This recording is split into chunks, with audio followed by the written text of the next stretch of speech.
Hi all, welcome back to my channel. ಇವತ್ತಿನ ವಿಡಿಯೋದಲ್ಲಿ ನಾನು ಸೊಸೈಟಿ ಅಕ್ಕಿನ ಬಳಸ್ಕೊಂಡು ಯಾವ ರೀತಿಯಾಗಿ ನಾವು ಬೆಳಗಿನ ಬ್ರೇಕ್ಫಾಸ್ಟ್ನ ಮಾಡ್ಕೊಳ್ಳೋದು ಅಂತ ಈ ವಿಡಿಯೋನಲ್ಲಿ ನಾನು ನಿಮಗೆ ತಿಳಿಸ್ತಾ ಇದ್ದೀನಿ. ಹಾಗೆಯೇ 2 ತರಹದ ತಿಂಡಿನ ನಾನಿಲ್ಲಿ ತಿಳಿಸ್ಕೊಡ್ತಿದ್ದೀನಿ. ಹಾಗಿದ್ರೆ ಬನ್ನಿ ರೆಸಿಪಿನ ಹೇಗೆ ಮಾಡೋದು, ಏನೆಲ್ಲ ಇಂಗ್ರೀಡಿಯೆಂಟ್ಸ್ ಬೇಕು ಅಂತ ನೋಡೋಣ. ಮೊದಲಿಗೆ ನಾನಿಲ್ಲಿ 2 ಕಪ್ ಆಗುವಷ್ಟು ಸೊಸೈಟಿ ಅಕ್ಕಿನ ತಗೊಂಡಿದ್ದೀನಿ. ನಿಮಗೆ ಎಷ್ಟು ಅಳತೆ ಬೇಕೋ ಅಷ್ಟು ಅಳತೆಗೆ ನೀವು ಸೇರಿಸ್ಕೊಬೋದು. ಹಾಗೆಯೇ ನಾನಿಲ್ಲಿ ಸೇಮ್ ಕಪ್ ಅಳತೆಲೇ ಅರ್ಧದಷ್ಟು ಉದ್ದಿನ ಬೇಳೆನ ಸೇರಿಸ್ಕೊಂಡೆ. ನಂತರ ನಾನು ಇದಕ್ಕೆ 2 ಸ್ಪೂನ್ ಆಗುವಷ್ಟು ಕಡಲೆಬೇಳೆನ ಸೇರಿಸ್ಕೊತಾ ಇದ್ದೀನಿ. ಇವಾಗ ನಾವಿಲ್ಲಿ ಅಕ್ಕಿ ಮುಳುಗುವಷ್ಟು ನೀರನ್ನ ಸೇರಿಸ್ಕೊಂಡು 2ರಿಂದ 3 ಟೈಮು ನೀಟಾಗಿ ಅಕ್ಕಿನ ತೊಳ್ಕೊಬೇಕಾಗತ್ತೆ. ಈ ಟೈಮಲ್ಲಿ ತೊಳೆದ್ರೆ ನಮಗೆ ರುಬ್ಬೋ ಟೈಮಲ್ಲಿ ತೊಳೆಯೋ ಅವಶ್ಯಕತೆ ಇರಲ್ಲ. ಇವಾಗ ತಿರ್ಗಾ ನಾವಿಲ್ಲಿ ಅಕ್ಕಿ ಮುಳುಗುವಷ್ಟು ನೀರನ್ನ ಸೇರಿಸ್ಕೊಬೇಕಾಗತ್ತೆ.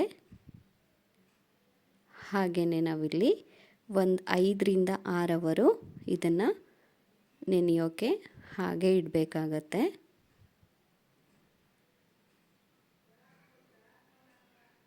ನೋಡಿ, ಇವಾಗ ನಾವು ರುಬ್ಬೋಕ್ಕೂ 10 ನಿಮಿಷದ ಮುಂಚೆನೇ ನಾನು ಯಾವ ಅಳತೆಯಲ್ಲಿ ಅಕ್ಕಿ ತೊಗೊಂಡಿದ್ನೋ ಅದೇ ಅಳತೆಯಲ್ಲಿ ಅರ್ಧದಷ್ಟು ಅವಲಕ್ಕಿ ಕೂಡ ಸೇರಿಸ್ಕೊತಾ ಇದ್ದೀನಿ.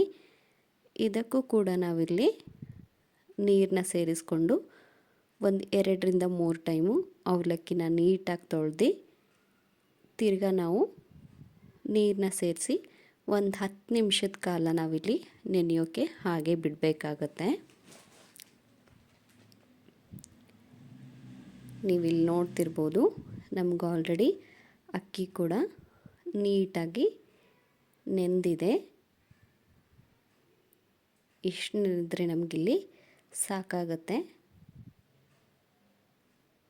ಹಾಗೆಯೇ ನಾವಿಲ್ಲಿ ಅವಲಕ್ಕಿ ಕೂಡ ನೆನೆಯಕ್ಕಿಟ್ಟಿದ್ವಲ್ಲ, ಅದು ಕೂಡ ನಮಗೆ ಚೆನ್ನಾಗಿ ನೆಂದಿದೆ. ಇವಾಗ ನಾವಿಲ್ಲಿ ಒಂದು ಮಿಕ್ಸಿ ಜಾರ್ನ ತಗೊಂಡು ನೆನೆಸಿಟ್ಟಿರುವಂತಹ ಅಕ್ಕಿ ಹಾಗೆಯೇ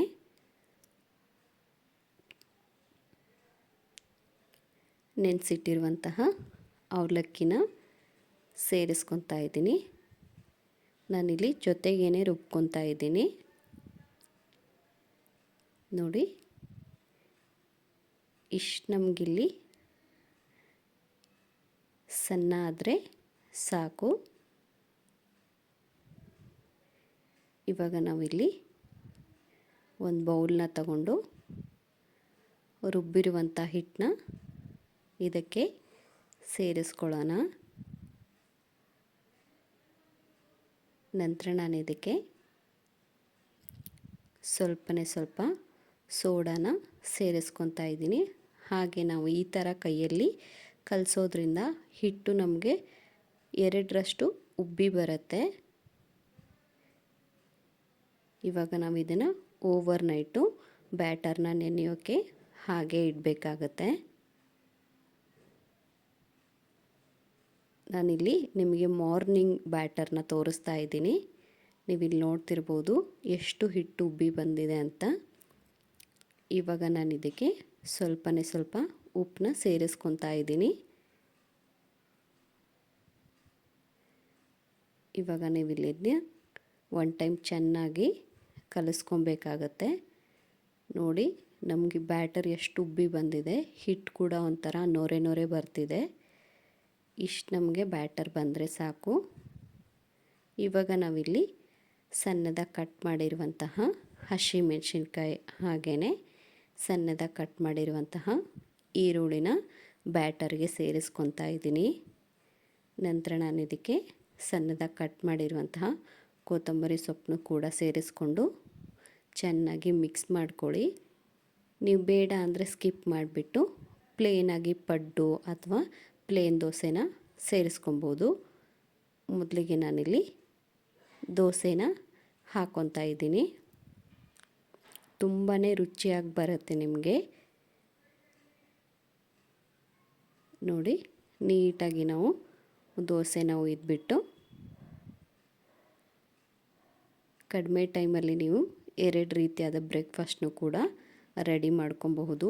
ಈ ಥರ ಬ್ಯಾಟರ್ ರೆಡಿ ಇದ್ದರೆ ಸ್ವಲ್ಪ ಸುತ್ತಲೂ ಆಯಿಲ್ನ ಸೇರಿಸಿ 2 ಬದಿಗೆ ನಾನಿಲ್ಲಿ ನೀಟಾಗಿ ದೋಸೆನ ಬೇಯಿಸ್ಕೊತಾ ಇದ್ದೀನಿ.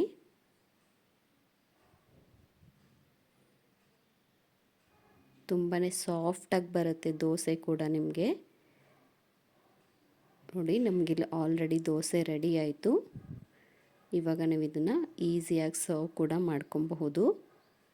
ನಾನಿಲ್ಲಿ ನಿಮಗೆ ಪಡ್ಡು ರೆಸಿಪಿ ಕೂಡ ತೋರಿಸ್ತಾ ಇದ್ದೀನಿ. ನಾನಿಲ್ಲಿ ಸೇಮ್ ಬ್ಯಾಟರ್ನೇ ಯೂಸ್ ಮಾಡ್ತಾ ಇದ್ದೀನಿ. ಇದನ್ನು ಕೂಡ ಹಾಗೇ 2 ಬದಿಗೆ ನೀವಿಲ್ಲಿ ನೀಟಾಗಿ ಬೇಯಿಸ್ಕೊಂಡ್ರೆ ನಮಗೆ ಈಸಿಯಾಗಿ ಪಡ್ಡು ಬಂದುಬಿಡುತ್ತೆ. ನೀವಿಲ್ಲಿ ನೋಡ್ತಿರ್ಬೋದು ಯಾವುದೇ ರೀತಿಯಾಗಿ ಪಡ್ಡು ನನಗೆ ಅಂಟ್ಕೊತಾ ಇಲ್ಲ. ಇದನ್ನು ಸಹ ನಾವಿವಾಗ ಸರ್ವ್ ಮಾಡ್ಕೊಬಹುದು. ಸೊ ನೋಡಿದ್ರಲ್ಲ ಫ್ರೆಂಡ್ಸ್, ಎಷ್ಟೊಂದು ಈಸಿಯಾಗಿ ನಾವು ಒಂದೇ ಬ್ಯಾಟರ್ನ ಬಳಸ್ಕೊಂಡು 2 ರೀತಿಯಾಗಿ ಬ್ರೇಕ್ಫಾಸ್ಟ್ನ ಮಾಡೋದು ಅಂತ. ಹಾಗಿದ್ರೆ ಇವಾಗಲೇ ಹೋಗಿ ರೆಸಿಪಿನ ಟ್ರೈ ಮಾಡಿ ಹೇಗಿತ್ತು ಅಂತ ಕಮೆಂಟ್ ಸೆಕ್ಷನಲ್ಲಿ ಕಮೆಂಟ್ ಹಾಕೋದನ್ನು ಮರಿಬೇಡಿ. ಇದೇ ಥರ ನನ್ನ ವಿಡಿಯೋಗೆ ಸಪೋರ್ಟ್ ಮಾಡ್ತಾಯಿರಿ. And thank you for watching.